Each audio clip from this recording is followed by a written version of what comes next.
2-3 years in half the time. Koro ok wanyal solve all the problems at once, but wanyalo wacho ni wakaw steps. Where are we? Ne wan kanye to wan kanye sani.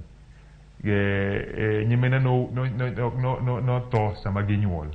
How many were they? To sani wasechopo kamano. Koro it's a journey. What this step by step.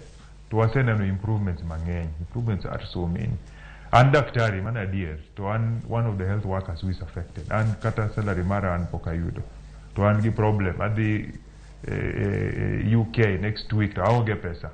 And I'm in the same problem. I all alone. So that I travel and I go and represent Kisumu County government. So that we use pesa. Manyalo konyo wa development. Nikech wanano ka pesa mag serikal. One get a lot of problems. Jakwarangoko.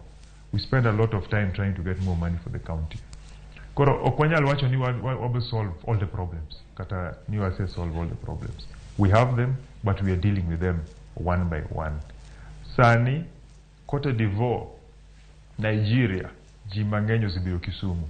Neno kaka Kisumu run the healthcare systems. One of the best healthcare systems, kata primary healthcare systems in this country.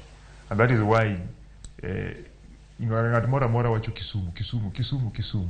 Gimiti mo mabere maji kwedo. You cannot be attacked if you're not doing anything. Ko kitim gimoro to